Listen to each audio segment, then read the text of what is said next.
ಸತೀಶ್ ಜಾರಕಿಹೊಳಿ ನಾಯಕತ್ವದಲ್ಲಿ ನಡೆಯುತ್ತೇವೆ. ಎಂಎಲ್ಸಿ ಯತೀಂದ್ರ ಹೇಳಿಕೆಯ ಬಗ್ಗೆ ಈಗ ಪರಮೇಶ್ವರ್ ಅವರು ರಿಯಾಕ್ಟ್ ಮಾಡಿದ್ದಾರೆ. ಎಂಎಲ್ಸಿ ಯತೀಂದ್ರ ಸೈದ್ಧಾಂತಿಕವಾಗಿ ಹೇಳಿದ್ದಾರೆ, ಸಿದ್ದರಾಮಯ್ಯ ಅಹಿಂದ ಪ್ರಾರಂಭಿಸಿದಾಗ ಪಾತ್ರವನ್ನ ವಹಿಸಿದ್ರು. ಸತೀಶ್ ಜಾರಕಿಹೊಳಿ ಅವರು ಪ್ರಮುಖ ಪಾತ್ರವನ್ನ ವಹಿಸಿದ್ರು. ಯತೀಂದ್ರ ಸಿದ್ದರಾಮಯ್ಯ ಲೀಡರ್ಶಿಪ್ ಬಗ್ಗೆ ಮಾತನಾಡಿಲ್ಲ. ಸಿಎಂ ರೇಸ್ನಲ್ಲಿ ಯಾರಿದ್ದರೂ ವರಿಷ್ಠರು ತೀರ್ಮಾನಿಸ್ತಾರೆ. ಯಾರು ಸಿಎಂ ಆಗ್ಬೇಕು ಬಿಡ್ಬೇಕು ಅದು ಹೈಕಮಾಂಡ್ ತೀರ್ಮಾನ ಮಾಡುತ್ತೆ. ಸಿಎಂ ಯಾರಾಗ್ತಾರೆ ಅಂತ ವರಿಷ್ಠರು ತೀರ್ಮಾನ ಮಾಡ್ತಾರೆ. ಸದ್ಯಕ್ಕೆ ಪರಮೇಶ್ವರ್ ಅವರು ಈ ಒಂದು ಹೇಳಿಕೆಯನ್ನ ಕೊಟ್ಟಿದ್ದಾರೆ. ಹಾಗಾದ್ರೆ ಏನು ಹೇಳಿದ್ದಾರೆ ನೋಡೋಣ. ಉತ್ತರಾಧಿಕಾರಿ ಅಂತ ಹೇಳಿದಾರ, ಅಹಿಂದ ಲೀಡ್ ಮಾಡ್ತಾರೆ ಅಂತ ಸರ್. ಸಿದ್ದರಾಮಯ್ಯ ಅವ್ರ ವಯಸ್ಸಾಯ್ತು, ಅವರು ಸೈದ್ಧಾಂತಿಕವಾಗಿ ಹೇಳಿದ್ದಾರೆ.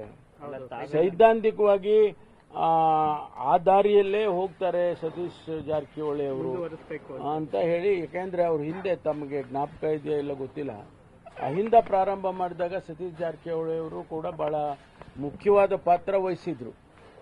ಆ ಇದ್ರ ಹಿನ್ನೆಲೆ ಮೇಲೆ ಅವರು ಹೇಳಿದ್ದಾರೆ. ಅದ್ರಲ್ಲಿ ತಪ್ಪೇನಿದೆ? ತಪ್ಪಿದ್ಯಾ? ನನಗೆ ಅನ್ಸೋದು ಅದು ಲೀಡರ್ಶಿಪ್ಪಿನ ಲೆಕ್ಕದಲ್ಲಿ ಮಾತಾಡಿಲ್ಲ ಅವರು. ಅವ್ರು ಮಾತಾಡಿದ್ದು ಸರ್ಕಾರದ ಪಕ್ಷದ ಬದ್ಧತೆ ಬಗ್ಗೆ, ಸಮಾಜದ ಬದ್ಧತೆ ಬಗ್ಗೆ ಮಾತಾಡಿದ್ದಾರೆ. ಸ್ವಾಭಾವಿಕವಾಗಿ ಸತೀಶ್ ಜಾರಕಿಹೊಳಿ ಅವರು ಹಿಂದೆ ಅಹಿಂದ ವರ್ಗದ ಆರ್ಗನೈಸೇಷನ್ ಅಲ್ಲಿ ಇನ್ವಾಲ್ವ್ ಆಗಿದ್ರಿಂದ ಅವರಿಗೆ ಆ ಬದ್ಧತೆ ಇದೆ ಅನ್ನೋ ಮಾತನ್ನ ಹೇಳಿದ್ದಾರೆ. ತಪ್ಪೇನಿಲ್ಲ. ಉತ್ತರಾಧಿಕಾರಿ ಅಂತ ಹೇಳಿದಾರ, ಅಹಿಂದ ಲೀಡ್ ಮಾಡ್ತಾರೆ ಅಂತ ಸರ್. ಸಿದ್ದರಾಮಯ್ಯ ಅವ್ರ ವಯಸ್ಸಾಯ್ತು, ಅವರು ಸೈದ್ಧಾಂತಿಕವಾಗಿ ಹೇಳಿದ್ದಾರೆ.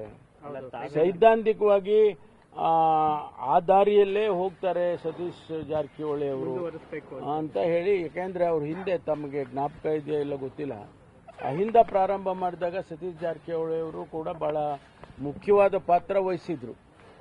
ಆ ಇದ್ರ ಹಿನ್ನೆಲೆ ಮೇಲೆ ಅವರು ಹೇಳಿದ್ದಾರೆ. ಅದ್ರಲ್ಲಿ ತಪ್ಪೇನಿದೆ? ತಪ್ಪಿದ್ಯಾ? ನನಗೆ ಅನ್ಸೋದು ಅದು ಲೀಡರ್ಶಿಪ್ಪಿನ ಲೆಕ್ಕದಲ್ಲಿ ಮಾತಾಡಿಲ್ಲ ಅವರು.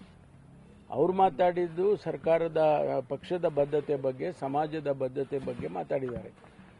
ಸ್ವಾಭಾವಿಕವಾಗಿ ಸತೀಶ್ ಜಾರಕಿಹೊಳಿ ಅವರು ಹಿಂದೆ ಅಹಿಂದ ವರ್ಗದ ಆರ್ಗನೈಸೇಷನ್ ಅಲ್ಲಿ ಇನ್ವಾಲ್ವ್ ಆಗಿದ್ರಿಂದ ಅವರಿಗೆ ಆ ಬದ್ಧತೆ ಇದೆ ಅನ್ನೋ ಮಾತನ್ನ ಹೇಳಿದ್ದಾರೆ. ತಪ್ಪೇನಿಲ್ಲ.